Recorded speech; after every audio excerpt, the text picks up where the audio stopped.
Are you looking to fine-tune? Whether for your business, your job, your team, or yourself. In each episode, we will be discussing different ideas and opinions using real-world examples to help you see opportunities, innovate, and succeed.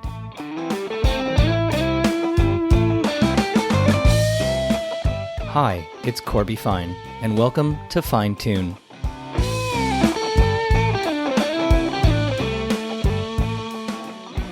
So I recently saw a post on LinkedIn, might have been Facebook, I honestly can't remember, might have been both.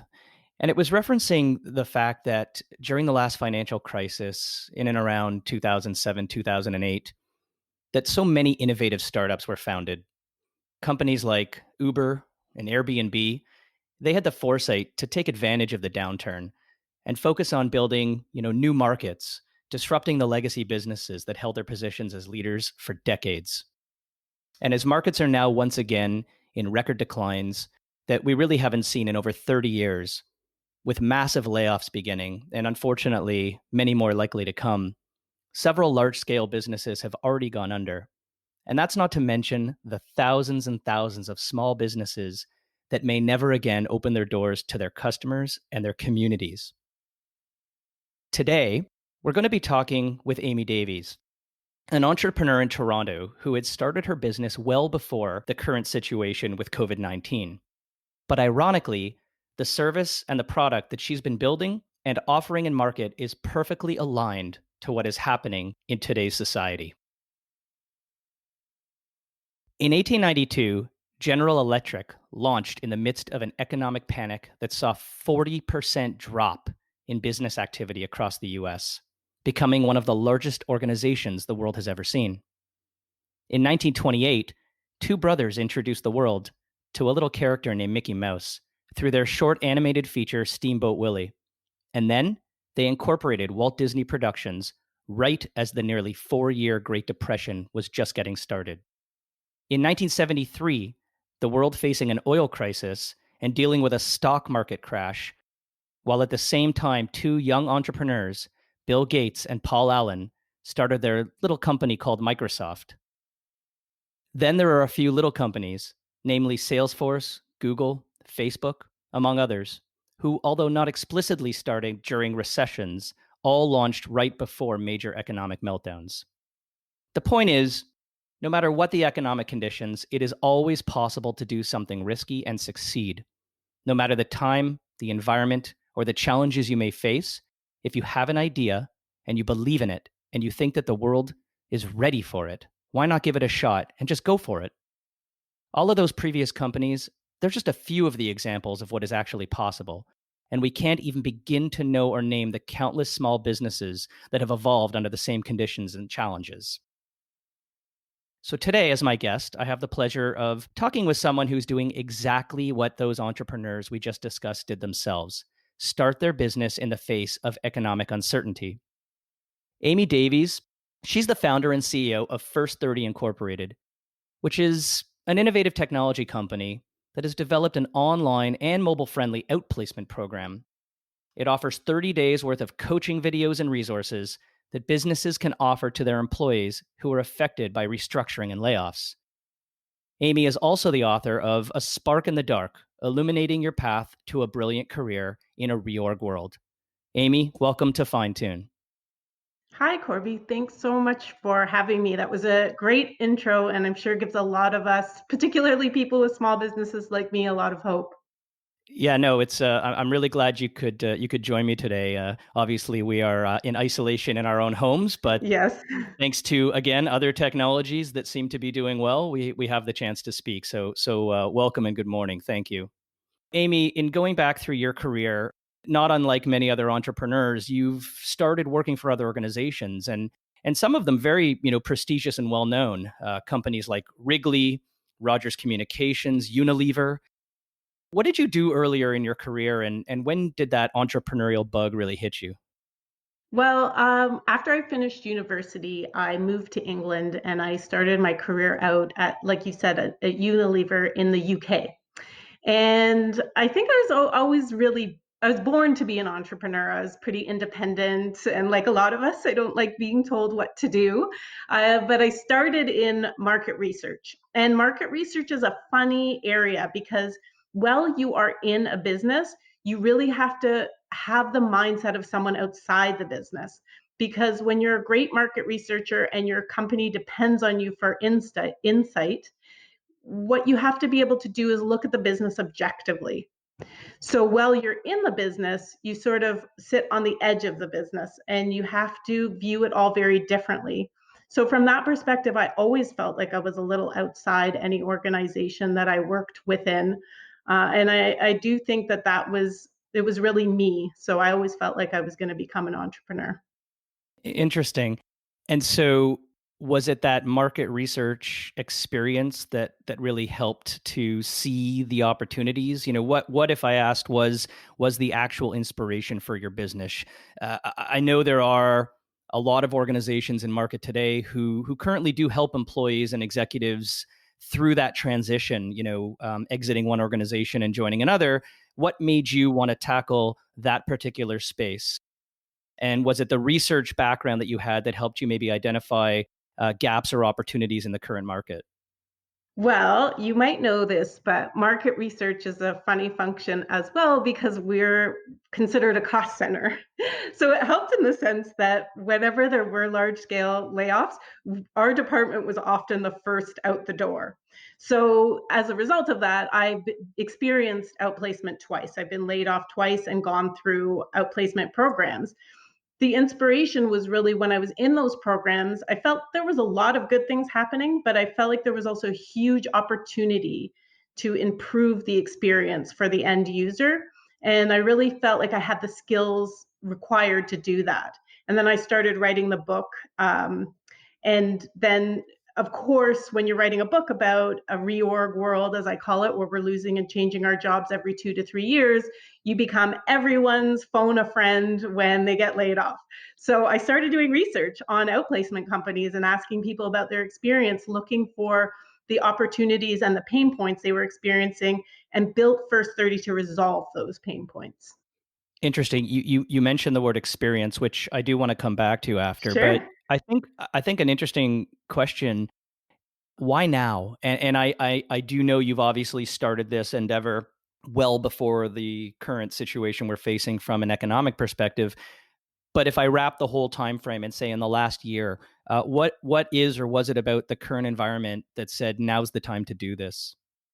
Well, first of all, I didn't plan to launch in the middle of a pandemic, certainly.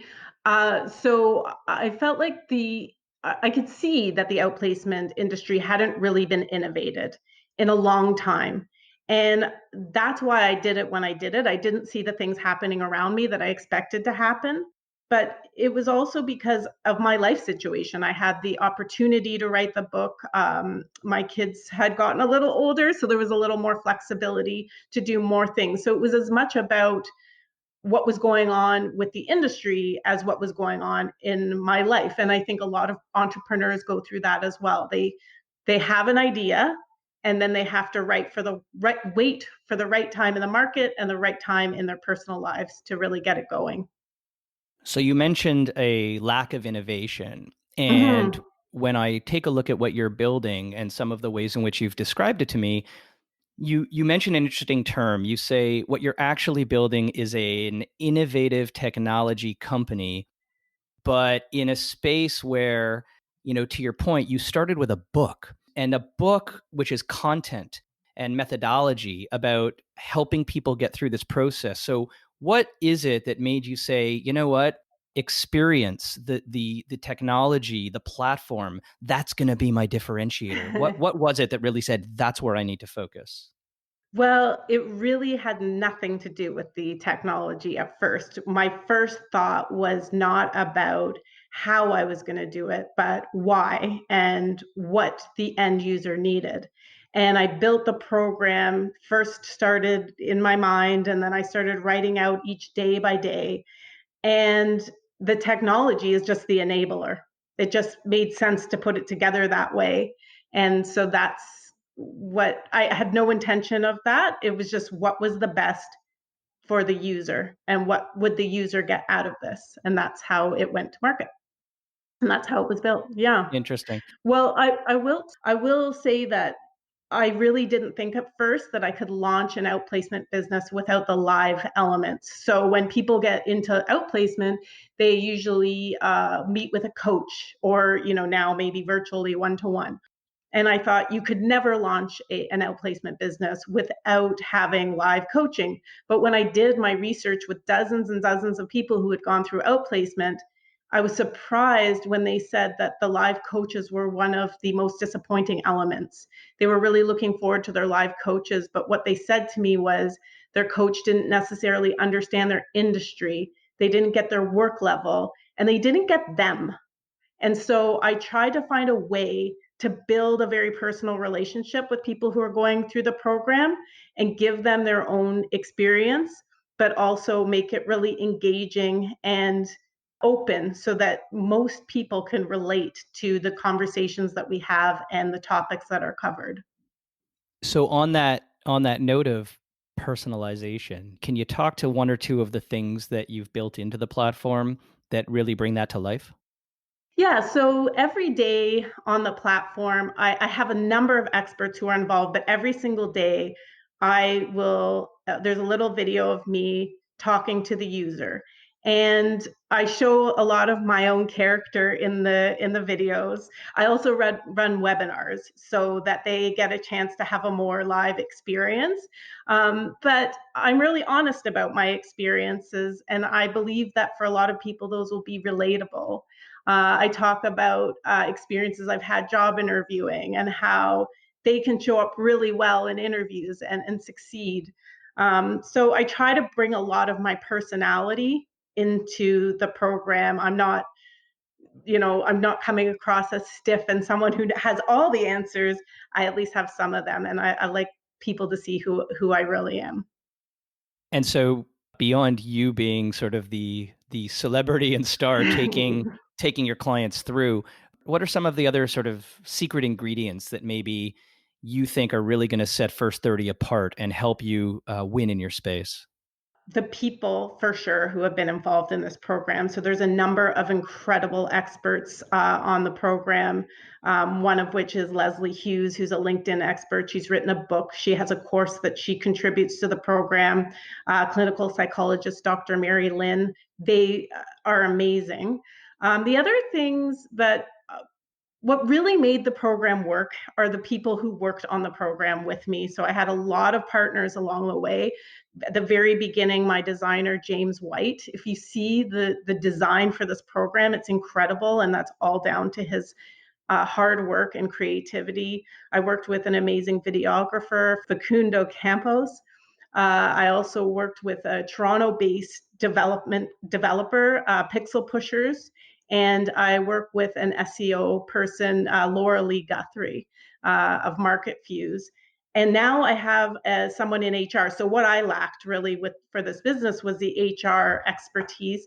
And now I'm working with an HR expert, Jeff Waldman, who's been amazing and donated a ton of his time. We're going to talk about a program we're launching this week later, but he's donated a ton of his time helping me get that off the ground. And the other thing is, I would say when I worked with my suppliers, I paid them what they're worth, right? Like I didn't skimp on my suppliers. I didn't argue with them over the costs. I listened to them because they're the experts in their space and we have a great relationship. And that really is one of the things that I believe has made First 30 so successful. I've worked with great people all along the way, and they've helped me, and friends and family have been really supportive. That's a really good tip. I'm sure, though, even with building those great relationships and finding, strong synergies with your suppliers and partners, it can't all be a path full of rose petals. And so every entrepreneur faces challenges. Yes. You all face roadblocks. Why don't you talk to us a little bit about some of the hurdles you may have faced? And what was it that really made you stand up and face that challenge and keep the dream alive? Was there anything that in the journey of getting to where you are with your launch made you ever sort of say, hey, is this really what I want to do? And is this worth it? So along the way, there were very hard and difficult points, like any entrepreneur. I had a very clear vision of what I wanted to achieve, and I would get stuck on things and it would keep me up at night. I would wake up at night in a panic because I really wanted to launch a quality product. And of course, when you're an entrepreneur, my whole project was self funded.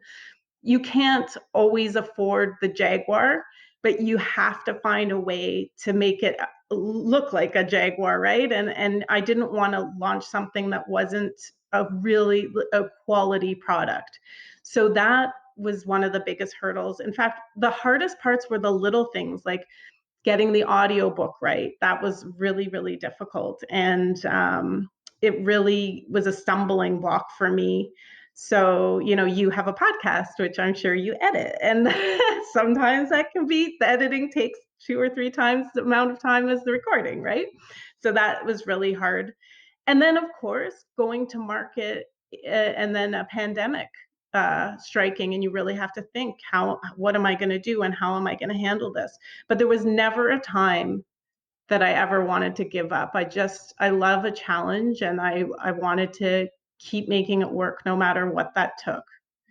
The concept of a pandemic isn't something that most entrepreneurs would think of as a potential roadblock, but No. you're facing it. And so maybe can you give one or two tips that in spite of what you're facing now, other entrepreneurs can learn from your success in actually getting your product and service out the door, in spite of the conditions that we're facing? What are a couple of things that people can take away and actually learn from? Be nimble and be prepared to change course to suit the environment that you're living within. Listen to the people around you, ask for help, ask for advice, and don't be shy about that. And if you have something to give, don't be greedy. Think about how you're going to give whatever it is you have to offer and get it into the hands of the people who need it most, because your good work at a time when people need you will be rewarded later, and just have faith in that. Those are really good tips. Outside of the circle of suppliers and partners that were working with you, and obviously the great list of talented individuals that you mentioned earlier that helped you directly with the launch Mhm. of the product, were there any other people that you turned to in your life, mentors, family, and how did they play a part? First of all, I have to thank you, Corby, because you got on the phone with me a couple weeks ago, and you gave me the opportunity to bounce ideas off of you, and you helped me kind of solidify my plan. So I'm really grateful for that. And so there's been a few people who have done that, like got on the phone with me, helped me out, answered questions I didn't have the answer to. A friend of mine, David McPherson, went through a press release that I was putting out and has really helped me develop that. He's that's his expertise. My family has been incredibly supportive. My kids are obviously, as you can relate, they're home all the time now. So they're really on this journey with me in a very meaningful way. My husband, Brent Jensen, he kind of gets me and understands that this has been a lot of pressure and a lot of, it hasn't been easy, but he's been incredibly supportive. My parents have been supportive. So I've got a great support system around me. And that has been totally invaluable. Okay, so now let's get to a really interesting point. I Yes. understand through our conversations of a few weeks ago that Mm-hmm. you're planning something really special and unique, a launch program of sorts that, given what's happening right now, could potentially help thousands of Canadian workers affected by the current downturn. So, why don't you describe and talk a little bit about what your plan is, and then how listeners can get access, and we will share it as well, as we publish and send this out through my digital channels as well. So, over to you. So thanks. I'm glad we're talking about this. It's called the Virtual Get Back to Work Program, and it will open up our platform to 10,000 people free of charge or for a small donation. And then we're also right now working with small business owners on a really interesting model. It's a pay what you can when you can model, because small businesses were not set up to offer outplacement to their employees. and they're really having a hard time. And I kid you not, I've been on the phone with people who have, you know, they've broken down on the phone, and it's been really tough to see that happening, especially as someone who's built my own business and knows what went into that. So it's pay what you can when you can, and with larger businesses, we're deeply discounting our services because while we understand they may have some budget, they're going through a hard time just like everybody else. And our mission at First 30 is to make sure we give the opportunity for every business to offer every employee outplacement services, and that does not change during a crisis. And Amy, where can Canadians go to become a part of the program? So www.first30ready.com. There's a link at the front page of the site that will get them to the information they need. The program, like I said, launches later this week, so they can join our mailing list, which is clearly indicated. There's a lot more information about what the program has to offer. If any of your listeners are looking to support the program, we're also launching a Kickstarter campaign to cover some of the development and the hosting costs, because we're also a small business, but we're doing whatever we can to make this work. We appreciate any help that we can get. We're just really excited to be able to get this program into the hands of people who need it most. And it's really perfectly designed for self-isolation because it's 30 days and you can go through the program as quickly or slowly as you want, but every single day there's a video there for you, there's resources for you, there's a resume writing course, a LinkedIn course, so all of these tools to help you get prepared. We understand there might not be jobs there tomorrow, but they're, immediately, but there are going to be jobs, and this will be your best chance at getting prepared to get back to work as soon as possible. And just to be clear, that's www.first30ready, FIRST, the numbers 30, ready.com. And that is the URL. And I will have that available on the show notes as well. Thanks. So Amy, that's, it's a great story. I think there's a few key points that have really resonated with me today.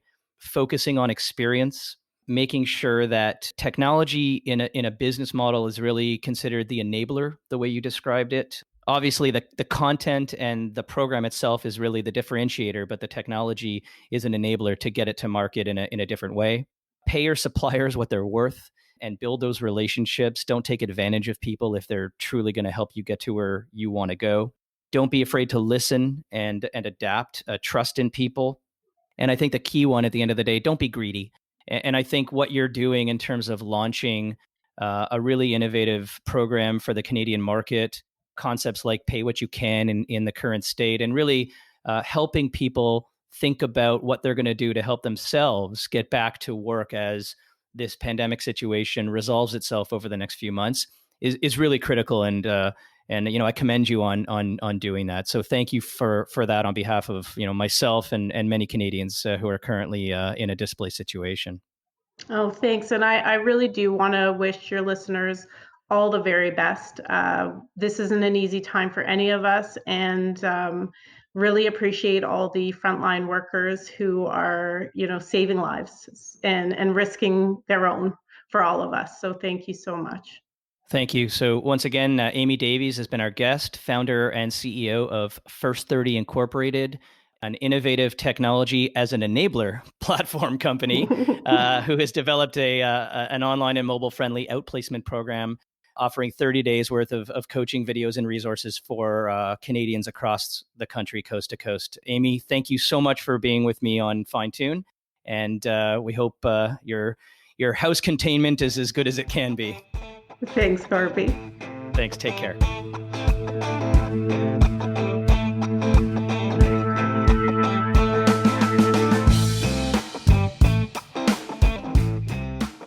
You've been listening to Fine Tune. If you haven't done so already, please subscribe to the show wherever you get your podcasts. You can connect with me on Twitter @CFine, through LinkedIn @CorbyFine, or visit my website, corbyfine.com.